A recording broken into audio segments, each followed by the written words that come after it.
हम लोग पढ़ रहे थे अंधेर नगरी, और अंधेर नगरी का हम लोग ने नाटक मंचन भी कर लिए थे और अभ्यास बनाना था प्रश्न उत्तर। तो एक प्रश्न बच गया था जिसमें आपको अपनी कलम से लिखना था। अंधेर नगरी एकांकी में आपको जो घटना सबसे अच्छी लगी है उसे अपनी कहानी के रूप में लिखना है। तो आप लोग को बताया गया था कहानी में बहुत से पात्र थे, महंत थे, शिष्य थे, राजा था, कोतवाल था और कई फरियादी थे। तो आपको उस एकांकी में, उस नाटक में जो सबसे बढ़िया लगा दृश्य, उस दृश्य के बारे में लिखना, इसलिए कि सबका जो दृश्य होगा अलग अलग होगा। क्या होगा? अलग अलग। तो आप लोग लिख लीजिए। अंधेर नगरी एकांकी में जो हमको अच्छा लगा वह राजा का था। जब राजा कोतवाल को फांसी पर चढ़ाने के लिए कहा तो सिपाही बोला था कि महाराज फांसी का फंदा बड़ा हो रहा है। तो महाराज ने बोला कि इस राज में जिसका गला मोटा होगा उसे फांसी पर चढ़ा दो। वह मुझे घटना बहुत अच्छा लगा।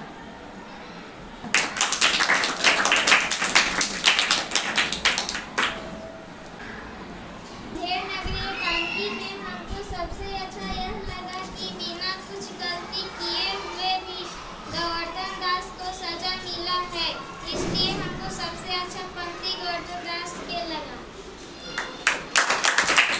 हमको सबसे अच्छा यह लगा कि बिना कुछ गलती किए हुए महंत गोवर्धन दास नारायण दास ने अपना पूरा कार्य। अंधेर नगरी में की जो एकांकी था उसमें आपका जो कहानी में भिन्न भिन्न तरह की बातें आई।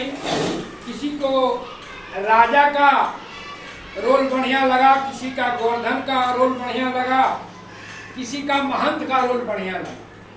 तो क्या था? सबसे अंधेर नगरी चौपट राजा और टके सिर भांजे टके से खाजा। राजा ही चौपट था, इसलिए क्या हुआ? उस नगर का हाल बुरा हुआ और राजा अपने चढ़ गया फांसी के फंदे और कुछ न्याय नहीं करता था, न सोचता था। जे आया कहा कि चलो इसको छोड़ो, कारीगर के पकड़ के लाओ, कुछ नहीं सोचा। अब कारीगर जो बोला उसकी बात सुन के कहा कि मेरा कोई दोष नहीं, छोड़ो इसको, अब ले आओ जाकर भिस्ती वाला के पकड़ के। भिस्ती वाला को छोड़ो, कोतवाल के ले आओ, कोतवाल को फांसी चढ़ा दिया। और जब उसका कोतवाल के फंदा क्या हो रहा था बड़ा, तो कहा कि जाओ ऐसा आदमी खोज के लाओ नगर से जिसका गर्दन मोटा हो, उसी को फांसी दो। बताइए राजा को ऐसा रहता? एक कहानी हमको आज आ गया एक राजा का, ध्यान से सुनिएगा उस कहानी। एक राज्य में एक बनिया व्यापारी था। अब बनिया व्यापारी जो है रोटी का व्यापार करता और रोटी बेचता था 5 रुपए रोटी। एक दिन उसका मन में आया कि क्यों नहीं हम रोटी का दाम 10 रुपया। लेकिन बनिया व्यापारी को डर हुआ कि अगर हम रोटी 5 रुपया से 10 रुपया करेंगे तो राजा से तो पूछे बिना करना ठीक काम नहीं है, इसलिए राजा जानेगा तो हमको सजा सुना देगा। तब बनिया व्यापारी ने क्या किया कि गया राजा के दरबार में, कहा कि राजा हम रोटी का दाम 5 रुपया से 10 रुपया करना चाहते हैं। राजा कहा कि 5 रुपया से 10 रुपया क्यों करेगा, 30 रुपये रोटी कर दो, 30 रुपये रोटी। तो बनिया व्यापारी कहा कि रोटी 30 रुपये कर देंगे तो रोटी बिकेगा नहीं, शहर में हल्ला हो जाएगा, हाहाकार मच जाएगा। तो कहा कि हम राजा काहे के लिए, हम जो कहते हैं सो करो, तुम 30 रुपये रोटी बेचो। अब राजा कहा, वो बनिया व्यापारी जाके 30 रुपये रोटी बेचना शुरू किया। और जैसे 30 रुपये रोटी बेचना शुरू किया बनिया व्यापारी, तो राज्य में पूरा हाहाकार मच गया। अब भूखे मरने लगा लोग, इसलिए कि 5 रुपया का रोटी का दाम एक बार हो गया कितना? 30 रुपया। सब जो जनता है राज का गया राजा के यहाँ, कहा राजा राजा राजा। तो कहा क्या हुआ? तो के राजा वो बनिया व्यापारी जो है रोटी 5 रुपया से 30 रुपया कर दिया एक बार। तो कहा कि 30 रुपया कर दिया, जाओ उसको पकड़ के लाओ। रात दरबार में उसको पकड़ के लाया बनिया व्यापारी को।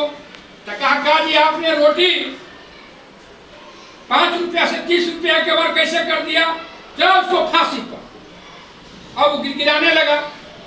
लेकिन राजा और बनिया व्यापारी पहले से बात किए हुए था, वो तो प्रजा को दिखा रहा था, नाटक कर रहा था। राजा ने कहा कि रोटी 30 रुपए नहीं बिकेगा, यार सब लोग भूखे मर जाएगा। रोटी जो बेचना है 15 रुपए। अब जो 15 रुपए रोटी कर दिया, पूरा जनता राजा के जय जयकार करने लगा, राजा की जय हो, राजा की जय हो। इसलिए राजा ने 30 रुपया का रोटी कितना में करा दिया? 15 रुपया में। लेकिन ये मालूम नहीं था जनता को कि राजा और बनिया व्यापारी ने ही मिलकर 5 रुपया का रोटी को दाम करवाया था 30 रुपया। पहले दाम बढ़ाया और फिर दाम कमा दिया, जनता को बुर्बक बना के वो राजा और बनिया व्यापारी फिर क्या किया? जनता को 5 रुपया की रोटी 15 रुपया में बेचा। इस तरह से राजा होते हैं, है ना? तो कई तरह के राजा होते हैं। इसमें बताया गया था कि अगर अंधेर नगरी चौपट राजा का राजा आप होते तो क्या करते? हम राजा की जगह होते तो प्रजा की देखभाल करते और जो शिकायत लेकर आता उसे हम सही निर्णय देते। तो इस तरह से राजा का काम क्या होता है कि प्रजा को जो दुख सुख है उसको देखना, कैसे हमारे राज्य का सभी लोग सुरक्षित रहेगा, सभी को रोटी कपड़ा और मकान। जहाँ न्याय की बात हो, राजा को बढ़िया से न्याय करना चाहिए। अगर बढ़िया से न्याय नहीं करते हैं, वही जो अंधेर नगरी का जो राजा थे, जो कहा कि फांसी पर कोई नहीं चढ़ेगा, जब स्वर्ग जाना है तो खुद हम ही फांसी पर चढ़ेंगे।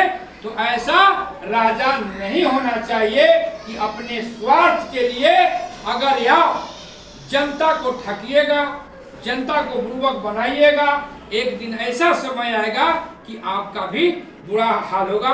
तो जोरदार ताली से हम लोग अंधेर नगरी को प्रश्न उत्तर के साथ और एकांकी के साथ इस चैप्टर को समाप्त करें।